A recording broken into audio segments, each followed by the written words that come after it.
बहुत पुराने जमाने की बात है, जब सल्जौकी सल्तनत का परचम पूरी दुनिया में लहराता था, जब बाजारों में ऊंटों की कितारें होती थीं और मस्जिदों की मीनारें आसमान को छूती थीं। उस जमाने में खरासान के एक छोटे से शहर में एक बूढ़ा कारीगर रहता था, जिसका नाम यूसुफ था। यूसुफ के हाथ सोने जैसे थे। वो लोहे और चांदी से ऐसे चीजें बनाता था जो देखने वालों की आंखें खुली की खुली रह जाती थीं। मगर किस्मत ने उसे कभी उम्मीद न होने दिया। उसकी पूरी दौलत सिर्फ एक थी, उसका बेटा तारक। तारक जवान, मेहनती और सीधे दिल का लड़का था। वो अपने बाप की हर बात मानता, हर तकलीफ में उसके साथ खड़ा रहता। बाप और बेटे के दरमियान कोई राज नहीं था, सिवाय एक चीज के। यूसुफ के गले में हमेशा एक छोटी सी थैली लटकती रहती थी। तारक ने कई बार पूछा, अबा उसमें क्या है? यूसुफ सिर्फ मुस्कुराता और कहता, वक्त आने पर बताऊंगा बेटे। मगर इस वक्त का इंतजार बहुत लंबा साबित हुआ। एक मौसम सरमा की रात, जब खरासान की गलियों में ठंडी हुआ सांप की तरह रेंगी रही थी, यूसुफ बीमार पड़ गया।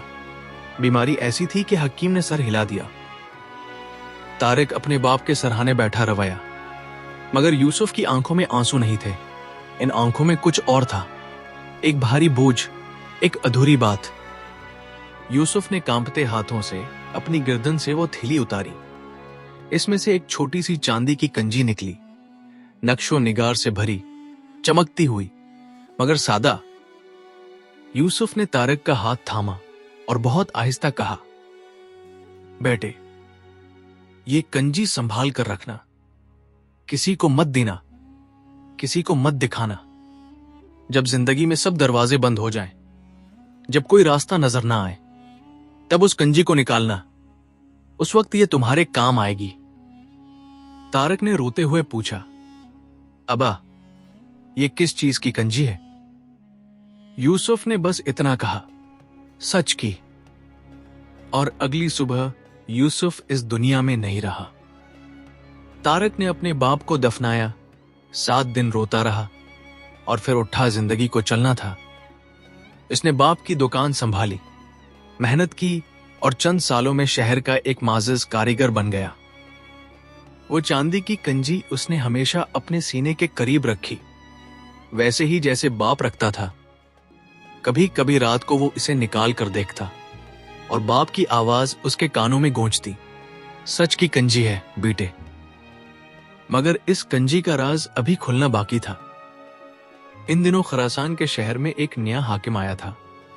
उमर कासिम लोग कहते थे, वो सल्जौकी दरबार का चहीता है।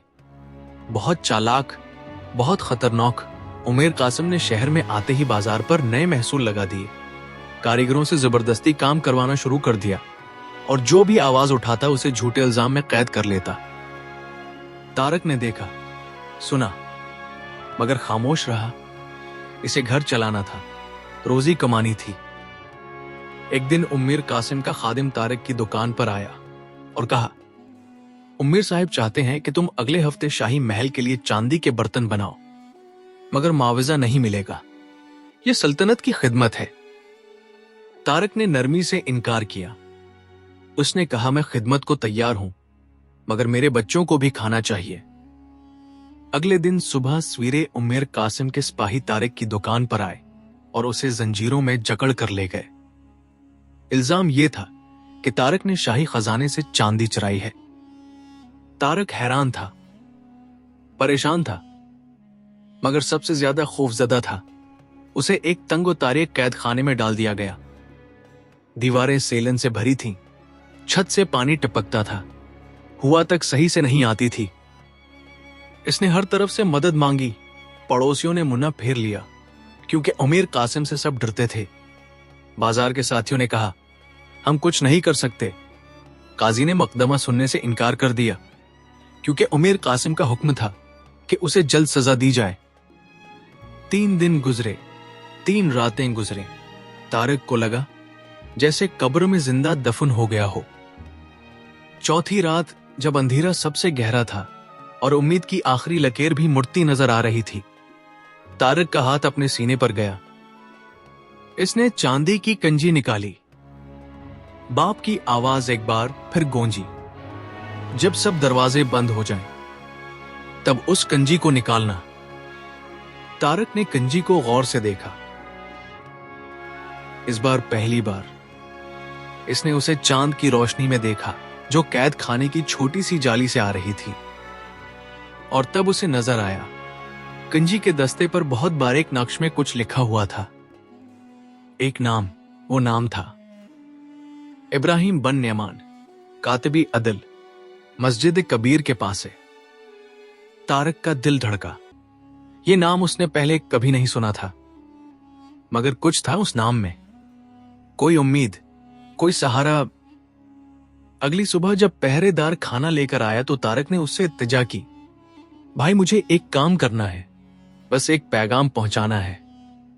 मस्जिद कबीर के पास इब्राहिम बन न्यामान नाम के एक शख्स को बुलाओ, अल्लाह तुम्हें जुज़ा देगा। पहरेदार एक सीधा सादा आदमी था। इसने तारक की आंखों में बेगुनाही देखी और दिल पसेज गया। शाम ढले एक बूढ़ा शख्स कैद खाने के दरवाजे पर आया। सफेद दाढ़ी, झुकी हुई कमर, मगर आंखों में एक अजीब चमक थी। मैं इब्राहिम बन न्यामान हूं, तुमने बुलाया? तारक ने कांपते हाथों से चांदी की कंजी आगे कर दी। बूढ़े ने कंजी देखी और उसकी आंखें भर आईं। यूसुफ कारीगर का बेटा हो तुम? तारक ने सर हिलाया। बूढ़े ने एक लंबी सांस ली और कहा, तुम्हारे बाप ने मुझ पर बहुत बड़ा एहसान किया था। 30 साल पहले उसने कहा था कि अगर कभी उसका बेटा मुश्किल में पड़े तो ये कंजी लेकर मेरे पास आए। मैंने उससे वादा किया था, आज वो वादा पूरा करने का वक्त आ गया। इब्राहिम बन न्यामान कोई आम आदमी नहीं था। वो सल्जौकी सल्तनत का रिटायर कातिब अदल था। उसके पास कानून का इल्म था, दरबार तक रसाई थी, और सबसे अहम, इसके पास वो पुरानी दस्तावेजात थीं जो यूसुफ ने 30 साल पहले उसके पास महफूज रखवाई थीं। यूसुफ ने अपनी पूरी जिंदगी में जो कुछ कमाया, हर सके का हिसाब, हर काम की रसीद, सब इब्राहिम के पास था, क्योंकि यूसुफ जानता था कि जालिम हाकिम एक दिन उसकी औलाद पर झूठा इल्जाम लगाएगा और तब सिर्फ कागज बोल सकते हैं। इब्राहिम ने वो दस्तावेजात निकाले। सब कुछ साबित होता था कि तारक के खानदान का शाही खजाने से कोई ताल्लुक नहीं, मगर अमीर कासिम ताकतवर था, वो इतनी आसानी से नहीं मानता। इब्राहिम ने कहा, ठीक है, तो फिर सुल्तान आजम तक बात पहुंचानी होगी। इब्राहिम ने अपने पुराने ताल्लुकात इस्तेमाल किए। दरबार तक पैगाम गया। सुल्तान आजम के एक करीबी मशीरे ने मामला सुना, दस्तावेजात देखें और हुक्म दिया कि मुकदमा दोबारा खोला जाए। अमीर कासिम ने मिजाहमत की, मगर जब सुल्तानी फरमान आया तो उसकी एक ना चली। अदालत खुली, दस्तावेजात पेश हुई और सबके सामने साबित हो गया कि तारक बेगुनाह है। मगर असल इंकिशाफ तब हुआ जब इब्राहिम ने कहा, यह चांदी जो खजाने से गायब हुई, इसे अमीर कासिम के अपने खादिम ने चुराया था, और इल्जाम तारक पर इसलिए लगाया गया क्योंकि तारक ने बेगार से इनकार किया था। पूरा दरबार सकते में आ गया। अमीर कासिम का चेहरा सफेद पड़ गया। तारक को रहा कर दिया गया। इसी दिन, इसी वक्त में जब वो कैद खाने से बाहर निकला तो आसमान पर सुर्ख शफक थी, जैसे कोई नई सुबह आने वाली हो। इब्राहिम बन न्यामान दरवाजे पर खड़ा था। तारक ने इब्राहिम का हाथ थामा और आंसू रोक ना सका। इब्राहिम ने कहा, शुक्रिया, मुझे मत दो बेटे, ये एहसान तुम्हारे बाप का था। उसने 30 साल पहले जब मुझ पर मुश्किल वक्त आया था तो मुझे अपने घर में पनाह दी थी, मुझे खाना खिलाया था और मेरे खानदान को बचाया था। उसने कहा था, इब्राहिम, मैं तुमसे कुछ नहीं चाहता, बस मेरे बेटे का ख्याल रखना। तारक ने चांदी की कंजी इब्राहिम को वापस देनी चाहिए। इब्राहिम ने मना कर दिया। ये कंजी तुम्हारी है, ये रखो, और जब तुम्हारे बेटे हों उन्हें बताना कि इस दुनिया में सबसे बड़ी दौलत क्या है। तारक ने पूछा, क्या है सबसे बड़ी दौलत? इब्राहिम मुस्कुराया, नेकी, जो तुम करते हो वो कभी मरती नहीं। तुम्हारे बाप की नेकी आज 30 साल बाद तुम्हारे काम आई और तुम्हारी नेकी तुम्हारे बेटों के काम आएगी। अमीर कासिम को सुल्तानी दरबार में तलब किया गया। इसका सारा जुल्म सामने आया। वो अपने ओहदे से बरतरफ हुआ, उसकी जायदाद जब्त हुई और उसे शहर बदर कर दिया गया। जिन कारीगरों से उसने जबरदस्ती काम लिया था, इन्हें मुआवजा दिया गया। और तारिक, वो अपनी दुकान पर वापस आया। इसने वही चांदी की कंजी एक संदूकचे में रखी और उस पर लिख दिया, अपने बेटे के लिए। इस कहानी का सबक यह है कि नेकी कभी जाया नहीं होती, चाहे उसे लौटने में 30 साल लग जाए। यूसुफ ने जो एहसान किया था वो उसके बेटे की जान बन गया।